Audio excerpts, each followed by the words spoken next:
사랑하는 교우 여러분, 지난 한 주간 주의 은혜 가운데 평안하셨습니까? 오늘 또 이 귀하고 복된 주일 아침, 여러분께 우리 주님의 이름으로 문안한다는 것이 저에게는 또 얼마나 기쁜 일인지 모르겠습니다. 어떤 아마추어 심리학자가 그랬다지요. 1년 중에 가장 즐거운 날이 6월 20일이라고. 야외 활동하기도 좋고, 또 여름 휴가에 대한 기대도 다가오고, 하여간 그래서 6월 22일이 제일 즐겁고 행복한 날이랍니다. 지난 월요일이었는데 여러분은 그날을 가장 행복하게 보내셨나요? 예, 우리 예수 믿는 분들에게 가장 행복하고 즐거운 날은 바로 이 주일 아니겠습니까? 매일매일이 주님과 동행하는 삶을 우리가 갈구하지만은 일상의 삶을 살다 보면 주와 함께 동행하는 것인지 내가 주님의 자녀인 것인지 이것도 다 잊어버리고 살다가 그래도 우리가 주일날 이렇게 예배하러 하나님 앞에 모여 앉으면 정말 저희들의 마음이 하나님을 향해 열리고 내가 하나님의 자녀라고 하는 것 때문에 행복해지는 그런 순간들이 다가오지 않습니까?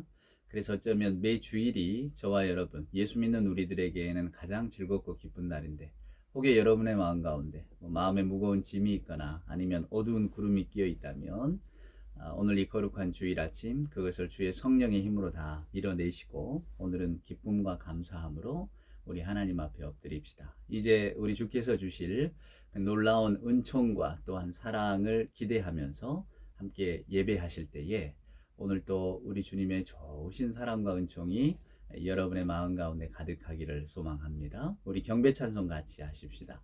85장 9주를 생각만 해도 이렇게 좋거든. 오늘은 1절과 5절 찬송하겠습니다. 구주를 생각만 해도 이렇게 좋거든. 주 얼굴 배울 때에야 얼마나 좋으랴. 사랑의 구주 예수여 내 기쁨 되시고 이제로부터 영원히 영광이 되소서.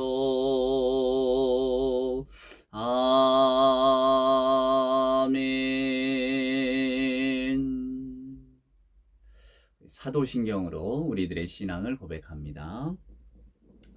전능하사 천지를 만드신 하나님 아버지를 내가 믿사오며 그 외아들 우리 주 예수 그리스도를 믿사오니 이는 성령으로 잉태하사 동정녀 마리아에게 나시고 본디오 빌라도에게 고난을 받으사 십자가에 못 박혀 죽으시고 장사한 지 사흘 만에 죽은 자 가운데서 다시 살아나시며 하늘에 오르사 전능하신 하나님 우편에 앉아 계시다가 저리로서 산자와 죽은 자를 심판하러 오시리라. 성령을 믿사오며 거룩한 공예와 성도가 서로 교통하는 것과 죄를 사하여 주시는 것과 몸이 다시 사는 것과 영원히 사는 것을 믿사옵나이다. 아멘.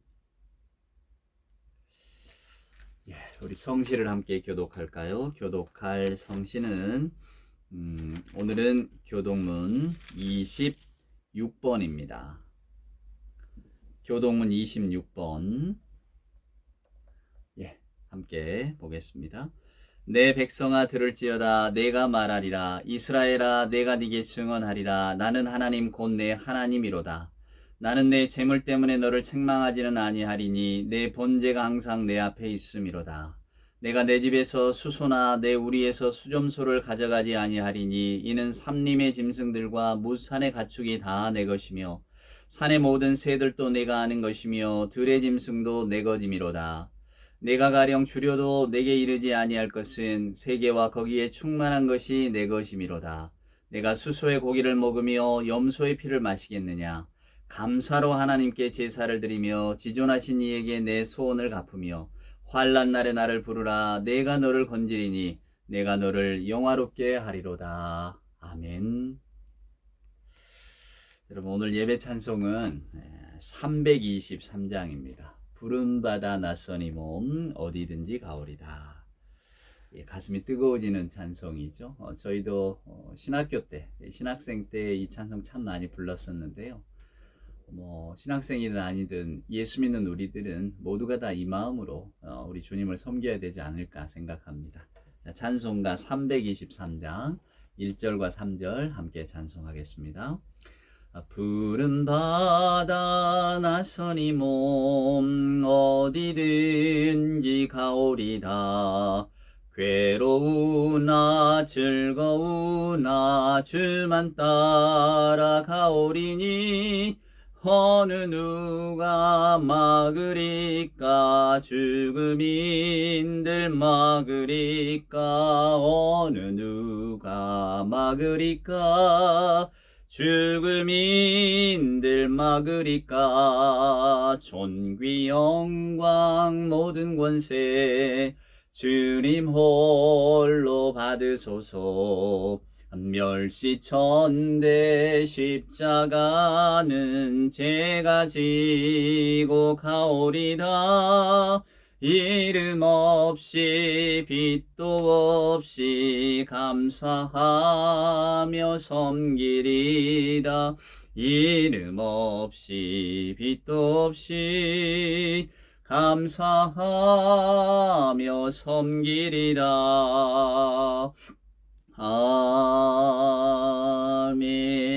아멘.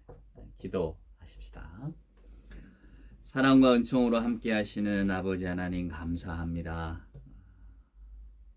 이제는 무더워지는 이 한여름의 아침에 주께서 우리에게 베풀어 두신 사랑과 또 이 환경을 생각하며 지구라는 곳, 하나님이 이 장막에 거하게 하신 이 자연을 생각하며 하나님께 감사를 드립니다.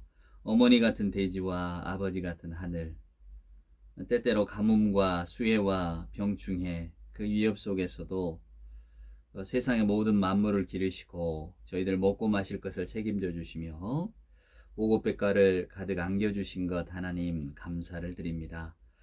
저희들 가뭄으로 인하여 또 시작되는 장마로 인하여 여러 가지 마음속에 근심이 있습니다만은 그러나 우리 주께서 또 저희들에게 평강 주시고 때를 따라 주시는 은혜가 넘칠 줄 알고 감사를 드립니다. 하나님 때때로 저희들을 건강을 지켜주시니 감사드립니다. 떠오르는 태양과 사랑하는 사람을 볼 수 있고 시원한 공기를 호흡하며 또한 찬송을 부를 수 있고 주어진 일을 땀 흘려 감당할 수 있는 온몸의 건강을 주심에 감사를 드립니다. 하오나 아버지 하나님, 또 저희 중에는 건강으로 인하여 고통받고 근심하는 이들이 있는 줄 압니다. 건강을 회복시켜 주옵시고 하나님, 몸이 아픈 중에도 늘 하나님의 은총을 바라볼 수 있는 세상의 사람들은 알 수 없는 기쁨을 허락하여 주옵기를 간절히 소원합니다. 때때로 병과 또 좌절, 실패 등 속에서도 좌절하거나 낭망하지 않게 하시고 우리 하나님을 더욱더 바라보게 하여 주시옵소서. 아프기에 주님을 의지할 수 있었던 그 능력, 또한 실패했기에 깨달을 수 있었던 생활의 지혜, 곤고하기에 도움을 입었던 이웃들의 사랑을 깨닫게 하여 주시고 때때로는 시련과 역경도 은혜임을 하나님 알게 하여 주시옵소서. 하나님 안에서는 모든 것이 선하게 이루어진다 하셨사오매 이 지금의 어려움들이 선한 결과로 돌아올 줄 알고 감사하며 살아가는 저희가 되게 하여 주옵소서. 아버지 하나님, 오늘도 우리와 더불어 함께하는 가족들, 이웃들 하나님 감사를 드립니다. 부모님의 사랑, 또 선생님들의 고마움, 자녀의 사랑스러움, 의지하고 협력하는 여러 사랑하는 형제 자매들, 친구들, 또 때때로 교회 안의 교우들, 모든 이웃들, 더불어 함께하는 모든 사람들과 함께 하나님 저희들 고마움을 느끼며 살게 하여 주시옵소서. 하오나 하나님, 이 주일 아침 무엇보다도 더 크게 감사하며 기뻐할 수 있게 하신 것은 구속의 은혜와 구원받은 삶을 인하여 하나님 감사를 올리게 하신 것 기억해 하옵소서. 지난날의 잘못을 용서하시고 또 새 삶을 주시며 하나님의 일을 할 수 있는 보람찬 오늘과 새하늘과 새 땅에 대한 빛나는 희망을 주신 우리 구주 예수님께 감사와 영광을 돌리는 이 아침, 그리고 하나님의 자녀됨, 이 모든 것으로 인하여 더더욱 기뻐하는 우리 모두가 되게 하여 주시옵소서. 이 복된 예배의 자리에 함께 참석하게 해주심도 감사드립니다. 예배의 감격을 맛보게 하시고 또 주신 말씀 가운데 오늘을 살아갈 삶의 용기와 지혜와 무엇보다도 신앙의 힘을 또한 깨달아 알게 하여 주시옵소서. 이 시간도 이제 주님이 내게 주실 말씀을 사모하며 기다립니다. 그 말씀이 저희들의 마음밭에 떨어질 때에 저희가 이 말씀으로 인하여 살아나게 하시고 소생케 되며 더더욱 큰 희망의 찬송가를 부를 수 있도록 주님 도와 주시옵소서. 예배하는 내내 주께서 함께 하실 줄 믿사옵고 예수님의 귀하신 이름으로 간절히 기도드리옵나이다. 아멘. 오늘 우리에게 주시는 하나님의 말씀은 오늘은 구약성경 이사야서에 있는 말씀을 한번 보도록 하겠습니다. 여러분 구약성경 974페이지인데요. 이사야서 6장 1절로 8절에 있는 말씀. 이사야가 이제 처음으로 부르심을 받던 때의 이야기입니다. 그때 한번 여러분 뭐 잘 아시겠지만 그때를 한번 읽어 보겠습니다. 이사야서 6장 1절부터 제가 읽겠습니다. 우시야 왕이 죽던 해에 내가 본즉 주께서 높이 들린 보좌에 앉으셨는데 그의 옷자락은 성전에 가득하였고 스랍들을 모시고 섰는데 각기 6날개가 있어 그 둘로는 자기의 얼굴을 가리었고 그 둘로는 자기의 발을 가리었고 그 둘로는 날며 서로 불러 이르되 거룩하다 거룩하다 거룩하다 만군의 여호와여 그의 영광이 온 땅에 충만하도다 하더라. 이같이 화답하는 자의 소리로 말미암아 문지방의 터가 요동하며 성전의 연기가 충만한지라. 그때 내가 말하되 화로다 나여 망하게 되었도다. 나는 입술이 부정한 사람이요 나는 입술이 부정한 백성 중에 거주하면서 만군의 여호와이신 왕을 배웠음이로다 하였더라. 그때 그 스랍 중에 하나가 부젓가락으로 제단에서 집은 바 숯을 손에 가지고 내게로 날아와서 그것을 내 입술에 대며 이르되 보라 이것이 내 입에 닿았으니 내 악이 제하여졌고 내 죄가 사하여졌느니라 하더라. 또 내가 주의 목소리를 들으니 주께서 이르시되 내가 누구를 보내며 누가 우리를 위하여 갈고 하시니 그때 내가 이르되 내가 여기 있나이다 나를 보내소서 하였더라. 아멘.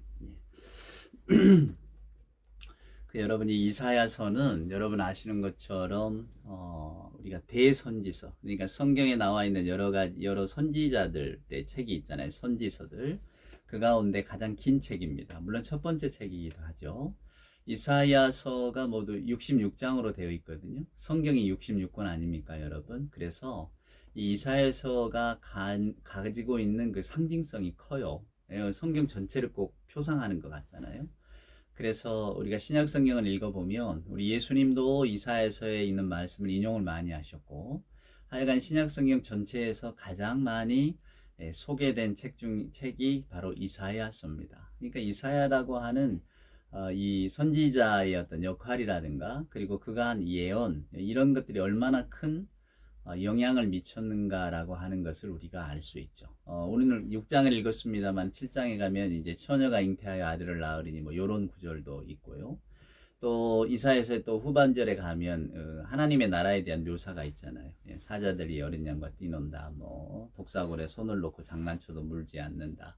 막 이런 이야기들이 등장을 하잖아요. 그러니까 이 이사야서는 뭐 예수님에 관한 이야기도 있고 천국에 관한 이야기도 있고 뭐 그러니까 모든 성경의 내용이 다 들어있다고 해도 과언이 아닙니다. 그래서 우리도 선지자 하면 제일 먼저 떠올리는 사람이 이사야인데 그럼에도 불구하고 이사야가 그럼 뭘 했느냐라고 하면 별로 기억나는 게 없어요. 뭐 엘리야도 알 것 같고 엘리사도 알고 다니엘도 알 것 같은데 심지어는 요나니 뭐 이런 사람도 알 것 같은데 이사야는 잘 모릅니다. 왜 모를까? 그것은 뭐 엘리야나 엘리사처럼 어떤 극적인 사건 위주로 이사야의 이야기가 기록된 게 아니고 이사야가 주로 이제 예언한 내용들이 들어있기 때문에 우리가 잘 이사야서의 내용은 잘 알지를 못합니다. 구절구절만 알지. 근데 오늘 이제 이 이사야서 6장 오늘 1절부터 말씀은 이사야가 맨 처음에 하나님의 부르심을 받았을 때의 그 이야기입니다. 이사야는 어떻게 하나님의 부르심을 받았는가? 제가 수년 전에 아주 인상 깊게 읽었던 책이 있어요. 닥터 홀의 조선 회상이라는 책이었습니다. 이제 뭐 윌리엄 홀, 뭐 쇼우드 홀, 예, 이런 사람들. 그러니까 우리나라에 복음을 전하러 왔던 사람들의 이야기였거든요. 특별히 이제 홀 일가라고. 여러분 크리스마스 실 아시잖아요. 결핵퇴치용 그 우표. 이게 1932년에 우리나라에서 처음 발행이 됐어요. 이것을 이 홀이 발행을 했습니다. 이제 쇼드 홀이라고 하는 선교사가 발행을 했어요. 결핵을 퇴치한다고. 그 해주에 황해도 해주에다가 이분이 그 결핵 퇴치 병원을 세웠었거든요. 초기에 우리나라에 온 분들은 대부분이 의료 선교사입니다, 여러분. 의사 자격증을 가지고 선교하러 온 분들이었죠. 그러니까 1884년에 처음으로 이렇게 우리나라에 복음 선교를 위해서 발을 내딛었던 감리교 선교사 아펜젤러니, 또 장로교 선교사 언더우드는 85년입니다만 아펜젤러 같은 이가 다 의사였거든요. 또 그 가운데 이제 오늘 제가 말씀드리는 홀 일가, 윌리엄 홀이라고 하는 이가 있었어요. 이분이 이제 19 되던 해에 고열에 걸립니다. 그러니까 감기도 오고 고열에도 오고 자기가 죽을 거라고 생각했나 봐요. 그러니까 이분이 쓴 일기에 보면 이제 자기가 19에 그냥 죽는다는 것도 억울하지만 특별히 하나님의 일을 하나도 하지 못하고 죽는다는 게 이제 너무 억울했다고 해요. 그래서 낫게 해주시면 제가 하나님의 일을 분명하게 좀 하겠다고 그렇게 이제 서약을 하고 낫죠. 그러니까 이제 캐나다의 의료 그 의과대학에 들어가서 의사 면허를 땁니다. 그리고 이제 해외 선교사가 되려고 결심하고 있던 때에 마침 그가 사랑했던 그 로제타라고 하는 여자분이 한국의 선교사, 의료 선교사로 나온 거예요. 그래서 이 윌리엄 홀이 따라 나옵니다. 그래서 내가 이 조선을 위해서 선교 활동을 하겠다라고. 그래서 아내하고 둘이 1891년에 아내는 먼저 들어오고 홀이 1891년에 따라 들어왔는데 그만 홀이 1894년에 환자들을 돌보다가 병에 걸려서 죽고 말아요. 근데 이때 이제 둘이 결혼을 했기 때문에 그 낳은 아들이 쇼우드 홀이라고 하는. 그래서 이분이 다시 또 미국에 가서 학 공부를 하고 다시 돌아와서 우리나라에서 선교사로 활동을 합니다. 그래서 그분이 이제 실도 만들고 활동을 하다가 최초의 그 실을 만들었던 그 그림 도안이 거북선이었거든요. 그러니까 일제가 미워했죠. 그래서 결국 스파이 누명을 씌워서 1940년에 쫓아버리는데요. 제가 2000년대에 그 강릉에서 군정 목사로 근무를 했었잖아요. 근데 그때 이제 고성 간성에 있는 육군부대에 지원을 나간 적이 있었어요. 그러니까 부대는 있는데 목사가 없기 때문에 한 두어 번 제가 예배 인도를 하러 간 적이 있었는데요. 그때 이제 화진포에 별장, 김일성 별장이 있다는 이야기를 듣고 한번 이렇게 차로만 왔다 간 적이 있었습니다. 그 화진포의 성이라고 불린대. 마치 그 성처럼 생겼더라고요, 정말. 동그랗게 이렇게 세워놨던. 근데 그게 이제 알고 보니까 이 쇼우드홀이 지었던 별장이래요. 이제 선교사들이 이렇게 쉼을 얻으려고 여러분 안식을 하려고 해주 원산 바닷가에 선교사 쉼터가 있었는데 중일 전쟁이 일어나고 일본이 거기를 비행장 만든다고 다 쫓아버렸답니다. 그렇게 해서 이제 홀이 개인 사비를 들여서 이 화진포 쪽에 이걸 만든 거예요. 일종의 선교사 휴양소로. 근데 독일인 건축가가 아주 튼튼하게 만들어서 나중에 이제 해방되고 나서는 김일성이 거기를 별장으로 쓰고 또 거기서 조금 떨어진 데 또 이승만 별장도 있고 이기붕 별장도 있고 그렇습니다. 그러니까 한번 여러분 고성 간성 올 여름에 여행 가신다 하면 한번 거기를 염두에 둬보세요. 여행 코스로 한번 가서 보십시오. 풍광은 기가 막힙니다.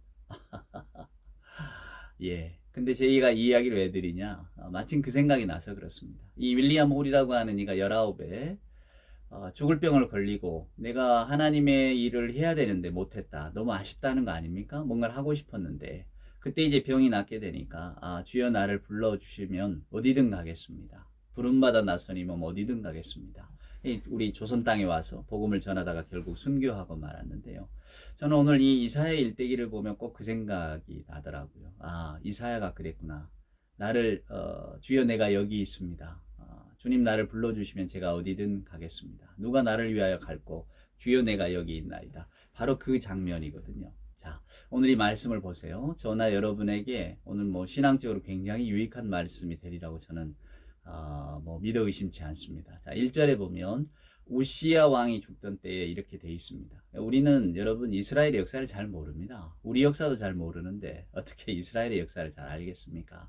그래서 특별히 이제 그 뭐 사무엘 상하나 역대 상하를 읽다 보면 이스라엘의 왕의 일대기가 쭉 나오기 때문에 우리가 좀 낯설어 합니다. 오늘 이 이사야의 이야기도 마찬가지인데 이사야가 활동하던 시기가 언제인가를 저나 여러분에게 들려주려고 오늘 성경이 특별히 어떤 왕 때에 이런 이야기를 우리에게 이렇게 묘사하는 것 같은데 특별히 여기 보면 우시야 왕이 죽던 해. 자, 이게 여러분 어떤 의미를 가질까요?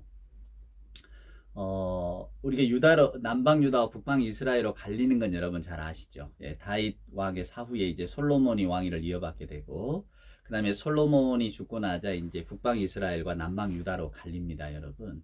그래서 이스라엘이 계속 주변의 민족들 뭐 블레셋이니 뭐 암몬이니 모압이니 이런 족속들하고 싸우기도 하지만은 또 끊임없이 자기들끼리 싸우기도 한단 말이에요. 남방 유다, 북방 이스라엘 다투기도 합니다.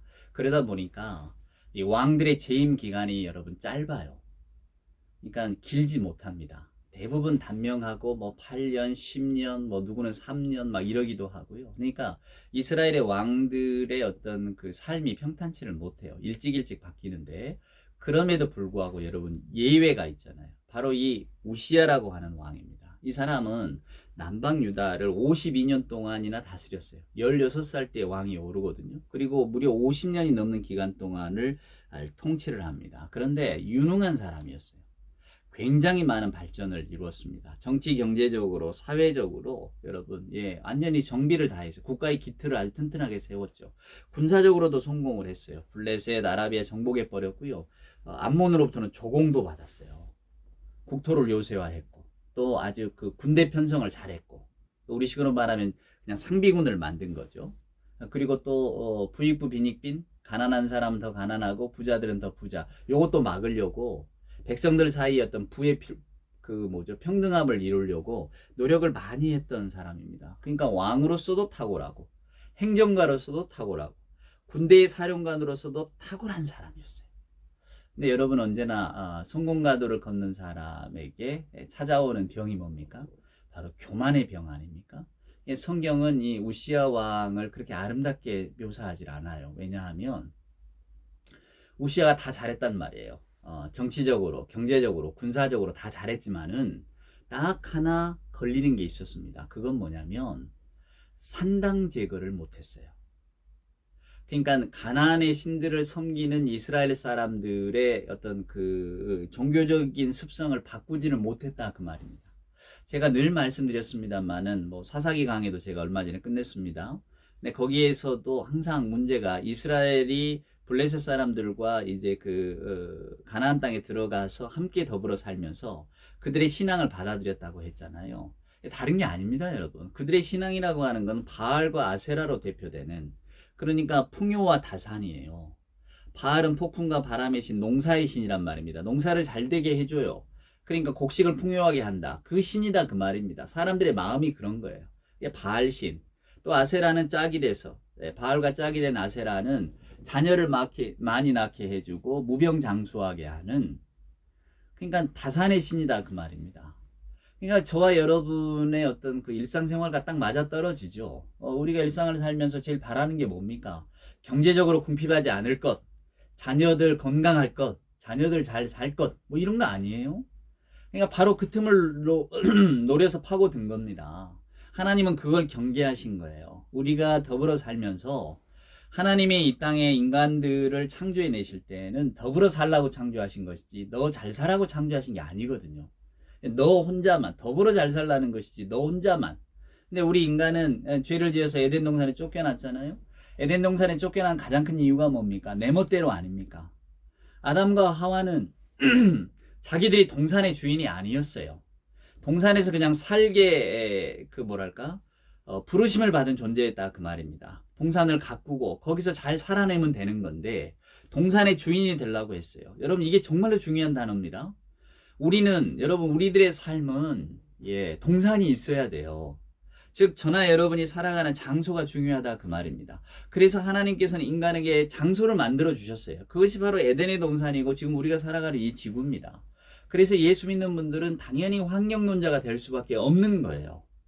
예수를 믿어서 우리가 생태신학을 하고 예수를 믿어서 환경신학을 하고 이게 아니고 하나님이 만들어주신 땅이고 그 땅에서 인간을 거주하라고 하셨기 때문에 우리가 이 땅을 마음대로 못한다 그 말입니다. 지구온난화 또 뭐 요즘 뭐 생태 파괴 이런 말들이 많이 있잖아요.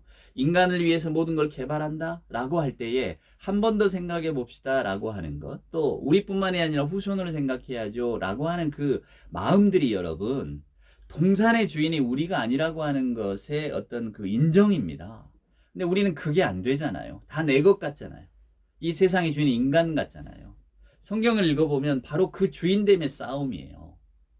그러니까 하나님께서는 인간을 청직이라고 하잖아요. 우리가 이 땅에서 살고 관리하고 더 풍요롭게 하라 이렇게 우리에게 사명을 주신 것이지 이 땅의 주인은 너니까 너 맘대로 해라 이건 아니시거든요.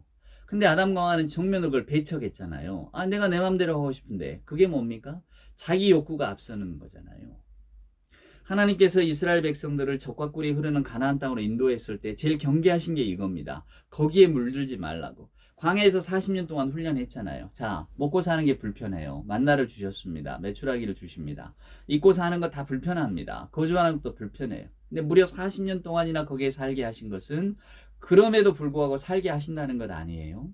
그러니까 우리의 생명이라고 하는 것, 우리가 이 땅에 살아가는 거는 뭘 얼마나 더 먹고 더 풍요하게 누리느냐 이게 아니다 그 말입니다. 여러분, 우리는 하나님이 주신 것 안에서 충분히 살아갈 수 있다.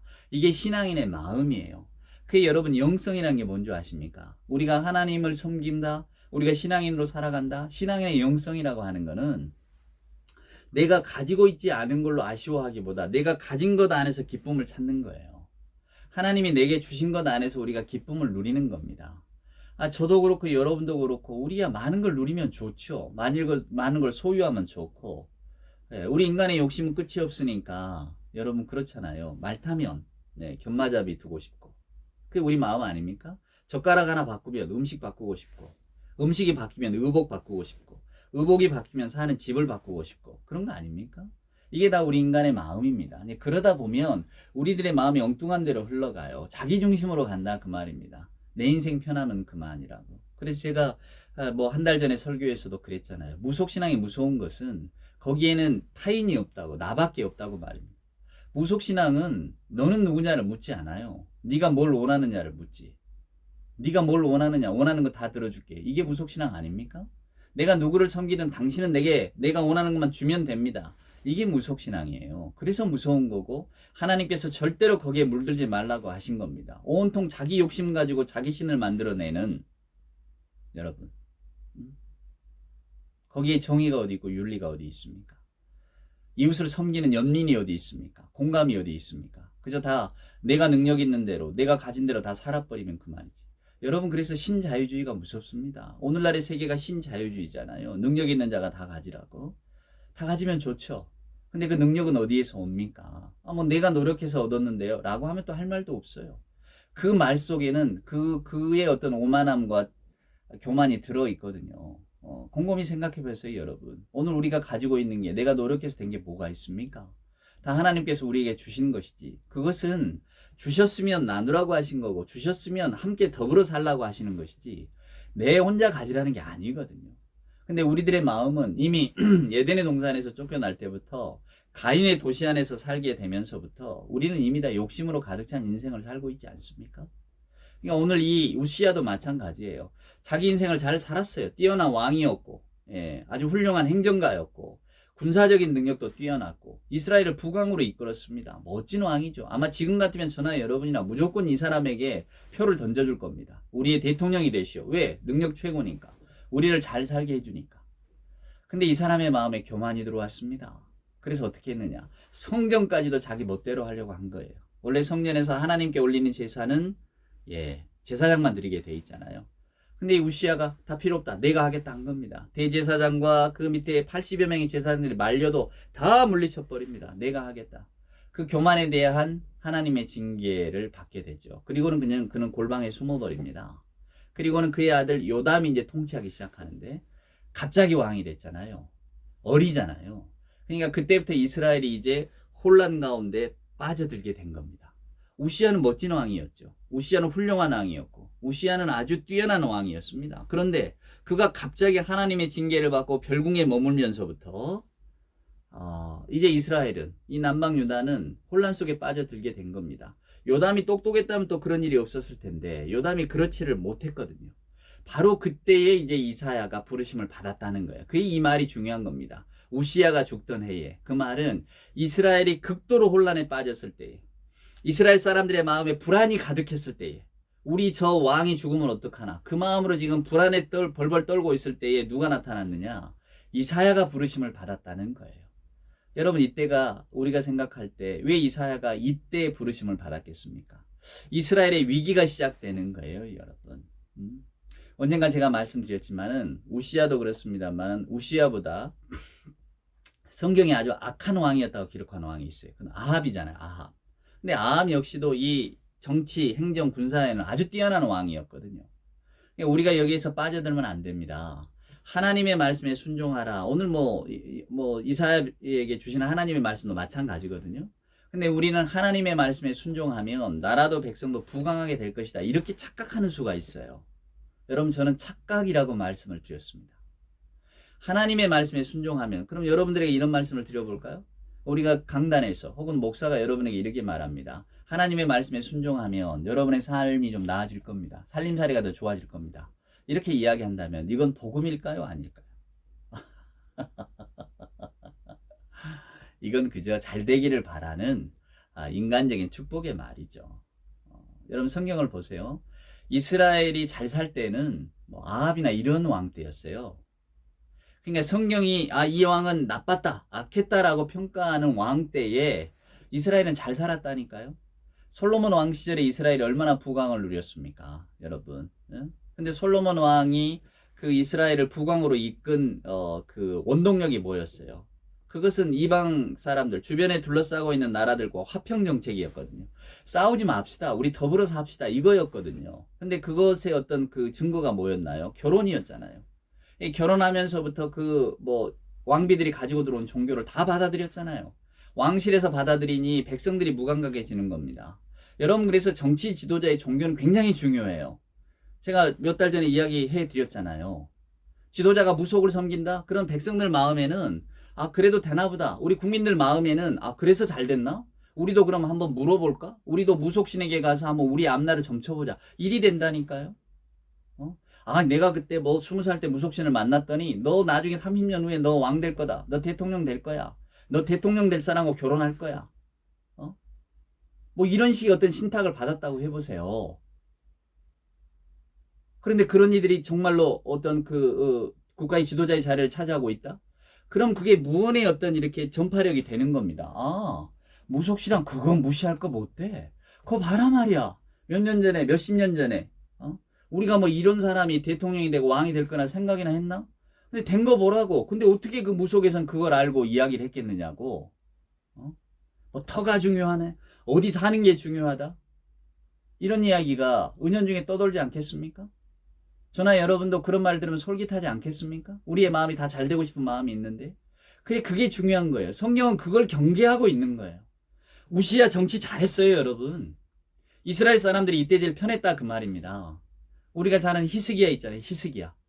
예? 기도해서 생명도 연장시키고. 그래서 우리는 히스기야 왕 때라고 하면 히스기야 정말 그 사람 막 산당 다 파했거든요. 하나님 안에서 정말로 온전하게 설려고 했던 왕이지. 다 우리 이렇게 좋게 기억합니다. 왜냐하면 이 성경이 그렇게 말하고 있으니까.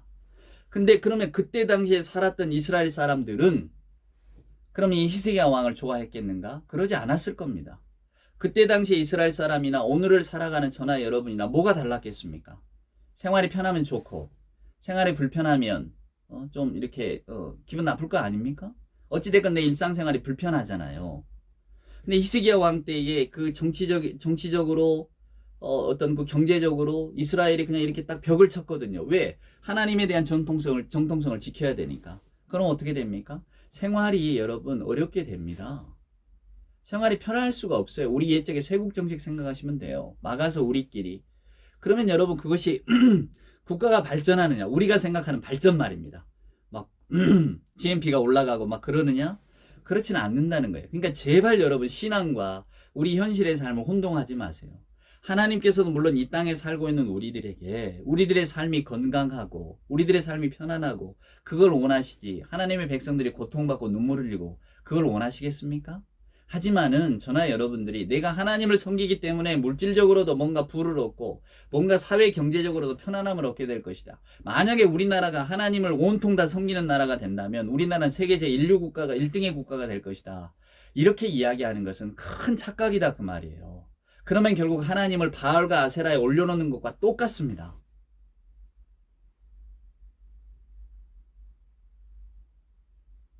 오늘 이사야는 이스라엘 사람들이 혼란스러울 때에 부르심을 받았어요. 우시아 왕이 죽으면 우리는 어떡하나? 이제 우리나라는 더 형편없게 될 것인데 어떡하나? 이런 두려움 가운데에 부르심을 받아서 내 말을 전하라는 겁니다. 하나님을 잘 믿으라는 거예요, 여러분. 하나님을 의지하는 사람이 되라는 거예요. 그 말은 뭡니까? 인생을 멀리 보라 그 말입니다. 단순히 내 눈앞에 펼쳐지는 그 일만 보라고 하지 않아요, 여러분. 이것이 신앙입니다. 자, 그래서 오늘 보세요. 오늘 우리가 4절까지 읽었습니다만은 이 4절에 보면 이사야가 환상을 봅니다. 성전 안에 앉아 계시잖아요. 누가 앉아 계십니까? 하나님이 앉아 계십니다. 성전의 주인이 누굽니까? 하나님입니다. 우시아라고 하는 왕이 성전의 주인까지 되려고 했잖아요. 내가 제사를 하나님께 드리겠다 했다니까요. 나만이 드릴 수 있지. 왜? 내가 주인이니까. 하나님이 그 교만을 책망하신 거예요. 그래서 이사야의 환상 속에 나타나는 성전 안에는 하나님이 계십니다. 그 옷자락이 차고 넘쳐요. 놀랍죠? 근데 여기에서 아주 유일한 생명체 하나가 등장합니다. 바로 스랍이에요. 이게 히브리 말로는 세라핌입니다. 세라핌. 여러분 세라핌이란 말 들어보셨나요? 유대교의 전통에는 이게 천사 중에 천사라는데 하여간 묘하게 생긴 생물체입니다. 날개가 6개예요. 2개로는 눈을 가리고 2개로는 발을 가렸대요. 그리고 나머지 2개로 이제 날아다니는 거죠. 그러니까 이 생명체는 여러분 생김새는 안 나와 있으니까 우리는 알지 못해요. 그래서 뭐 호사가들이 이걸 뭐 어떻게 생겼을 것이다, 뭐 얼굴이 어떨 것이다, 뭐 이렇게 하지만 가리고 있는데 어떻게 합니까? 근데 이 생명체가 노래하는 걸 보세요. 거룩 거룩 거룩 하잖아요. 쌍투스 쌍투스 하잖아요. 우리가 부른 찬송 있잖아요. 거룩 거룩 거룩 전능하신, 이게 다 여기서 나온 찬송 아닙니까? 그러니까 오늘 이 이사야가 결국 그러니까 뭐냐면 하나님 경험을 하는 거예요. 이 놀라운 경험, 정말로 알 수 없는 경험, 그러나 분명한 경험. 근데 그 세라핌들을 보는데 세라핌들이 날아다니고 거룩 거룩 거룩 찬송하니까 그 찬송이 가득했대잖아요. 근데 그 스랍 중에 하나가 이제 제단에 타고 있던 숯을 가져와서 입에다 댔다는 거 아닙니까? 나는 죽었구나. 하나님을 본 자는 죽었다고 말하니까 나는 죽었구나 했는데 오히려 그가 와서 숯을 입술에다 댑니다. 결국 뭡니까? 이게 정화의식이잖아요. 깨끗해졌다는 거예요. 재물을 태우는 것은 우리가 죄사함의 표징이잖아요. 그러니까 그 불이라고 하는 것은 우리의 죄를 살르는 상징적인 죄입니다. 이 숯을 갖다 댔다는 것은 이제 너는 깨끗하여졌다는 거예요. 깨끗하여졌다. 괜찮다 하는 겁니다. 그러니까 오늘 이사야 입에서 터져나오는 이야기가 뭡니까? 주의 목소리를 듣습니다. 내가 누구를 보내며 누가 우리를 위하여 갈고, 그때 내가 이르되 내가 여기 있습니다. 나를 보내소서. 내가 여기 있습니다. 나를 보내주세요.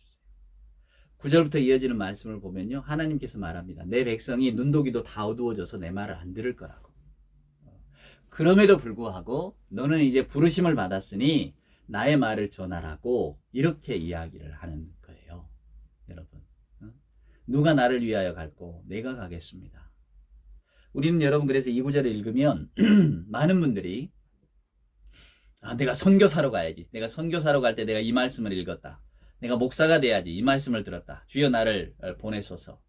대부분의 어떤 그 소명의식이 있는 분들은 이런 말씀들을 합니다. 제가 이 말씀을 읽고 나는 감동을 받았다고 말입니다. 그렇죠? 그 윌리엄 홀이라고 하는 이도 내가 하나님의 일을 위하여 뭘 할 수 있을까 고민했다잖아요. 그럴 때 바로 이제 내가 주의 일을 위해서 선교 활동을 해야 되겠다. 아마 그도 이런 구절들을 읽고 어떤 그 은혜를 받았겠죠, 여러분. 내가 누구를 보낼까? 나를 보내주십시오. 우리는 다 감동합니다. 자, 여러분. 오늘 이제 이 말씀을 집중해 보겠습니다. 우리 하나님께서는 저나 여러분에게 이 땅에서 삶을 잘 살라고 말씀합니다. 하나님은 신앙도 걱정, 현실도 걱정이었을 겁니다.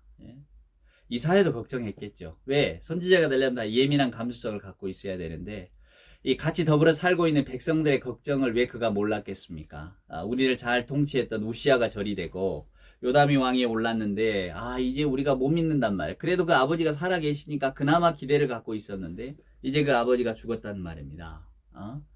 그때 이제 우리는 어떻게 해야 될까? 이스라엘이 현실적으로 영적으로 혼란이 왔습니다. 하나님은 우리 인간의 일에 같이 눈물을 흘리시고 슬퍼하십니다. 그래서 주님을 보내주신 것 아니에요, 여러분. 우리하고 무관하셨다면, 우리를 내버려 두셨다면 예수 그리스도를 보내시지 않죠. 하나님은 우리의 관심이 많으세요. 그래서 우리가 어떻게 살아가나, 또 인간의 일로 인하여 기뻐하기도 하고 눈물 흘리시기도 하는 분이 바로 우리 하나님이세요. 하나님께서는 오늘 이사야를 불러주셨습니다. 그리고는 누가 나를 위하여 갈고 제가 가겠습니다. 무슨 이야기일까요? 어려울 때일수록 하나님 앞으로 돌아오라라고 하는 이야기입니다. 우리의 현실의 삶이 커 보일수록 여러분 하나님께로 돌아오라, 그게 중심을 잃지 않는 길이다, 그 말입니다. 우리가 아무리 세상을 잘 살아내도 현실이 주는 불안감이 우리에게 있잖아요. 우리 인생에 대한 염려가 있습니다. 우리가 여기서 어떻게 자유로워지겠습니까? 평탄해도 그런데 불편하면, 주변 환경이 불편해지면 더 두렵지 않겠어요? 그때 유일한 성경의 해결책은 하나님께로 돌아오라는 겁니다. 하나님께서 너의 마음의 평강을 지켜주신다고, 하나님께서 너의 모든 것을 선하게 인도하신다고. 오늘 저나 여러분의 염려가 뭡니까? 요즘 국제 유가가 춤을 춥니다. 하여간 인플레이션도 심하고 심상치가 않아요. 계속해서 금리는 오른다고 하고 하여간 편치 않은 이야기도만 들려옵니다. 전쟁의 소문은 끊이지 않고 러시아 우크라이나 전쟁은 언제 끝날지 알 수도 없고 어찌합니까, 여러분? 서민들이 더 고통받잖아요. 이 혼란의 시기에 여러분 어디에 마음을 두시겠습니까? 세상 일에 마음을 두시겠습니까? 걱정과 염려뿐일 겁니다. 세상은 세상대로 흘러갑니다. 주님 다시 오시기 전까지는 그러한 일들이 반복이 되겠죠. 그럴 때일수록 저나 여러분이 어디에 집중을 해야 되느냐? 바로 이 하나님의 나라, 하나님의 세상에 집중해야 됩니다. 여러분, 제가 분명히 말씀드렸습니다. 하나님의 나라, 하나님의 세상, 구주 예수 그리스도에 집중한다고 해서 우리 살림살이가 나아지는 거 아니에요. 세상은 세상의 일대로 또 돌아가는 질서가 있습니다. 그럼에도 불구하고 저나 여러분이 온전히 하나님께 마음을 붙들어 맨다면 우리들의 삶은 하나님이 보시기에 선한 삶이 될 것입니다. 자기의 유익을 쫓아가는 세상 속에서 그래도 나는 예수 믿는 사람이다 라고 하는 그 오롯한 자부심이 우리를 지킬 거라, 그 말입니다. 세상 사람들 다 저 길로 가도 예수 기뻐하시는 길이 이 길이라면 나는 좀 이 길을 걸어봐야 되지 않겠나? 오늘 저나 여러분에게 오늘 다 지금 그 세라핌들이 날아다니면서 거룩거룩하는 오늘 이 예배 자리가 그 자리 아닙니까? 오늘 주의 음성이 들려오지 않으십니까? 누가 나를 위해 갈고 주여 내가 여기 있나이다, 나를 보내소서. 주님, 내가 이 땅에서 크리스찬으로 살기를 원합니다. 여러분에게 선교사 나가라는 거 아닙니다. 목사 되라는 거 아니잖아요. 우리가 이 말씀을 읽고 이건 선교사나 목사님들이 다 하는 일이지, 부름받아 나서니 이건 신학생들이 부르는 찬송이지, 이러실 겁니까? 아닙니다. 우리는 다 부름 받았잖아요. 에클레시아, 부르심을 받은 사람들의 모임 아닙니까? 교회가. 우리가 부르심을 받았단 말이에요. 뭘로 부르심을 받았습니까? 하나님의 말씀을 중심으로 삼고 살아라, 그 말이에요. 거기에 부르심을 받았다는 이야기입니다. 하나님의 성도로서 부르심을 받았다, 그 말이에요. 일찍이 철학자 데카르트는 이런 이야기합니다. 나는 생각한다, 고로 나는 존재한다. 우리는 뭐라고 말합니까? 나는 부르심을 받았다, 고로 나는 존재한다. 저나 여러분은 그저 예수 믿는 사람으로 이 땅을 살아가면 됩니다.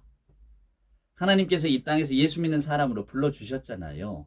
그럴 때 오늘 우리들의 마음과 생각이 하나님께로 집중하여져 있고 주의 말씀에 어떤 삶의 뿌리를 내리고 내 삶의 이정표는 여기 있습니다. 우리가 이렇게 고백하며 살아간다면 우리들이 부름받은 자리에서 충성을 다하는 게 아니겠습니까? 오늘 또 주님은 누가 나를 위하여 갈고 하십니다. 주여 내가 여기 있나이다. 주여 나를 보내소서. 이 땅의 크리스찬으로 제가 살기를 소원합니다. 저를 보내주십시오. 사랑하는 여러분, 우리가 다 이런 마음으로 오늘 우리에게 주어진 삶의 길들을 용기 있게 걸어가실 수 있기를 주님의 이름으로 축원을 드립니다. 기도하시겠습니다. 이제는 우리 구주 예수 그리스도 크신 은혜와 아버지 하나님의 만극하신 사랑하심과 자비하신 성령님의 함께하심이 함께 모여 예배하며 오늘 이사야의 이야기를 들으며 우리 모두가 삶의 현장에서 또 우리들이 살아가는 삶의 자리에서 부르심을 받은 존재라는 것을 기억하면서 용기 있게 하나님을 믿는 사람으로서 그 사람답게 이 땅에서 신앙인의 삶을 살기를 소원하는 우리 예배하는 모든 교우들 머리머리 위에와 저들의 가정과 일터와 또 기도의 제목 위에 주님 사랑하시는 복된 교회 위에 이제로부터 영원 무궁토록 함께하여 주옵기를 간절히 축원하옵나이다. 아멘.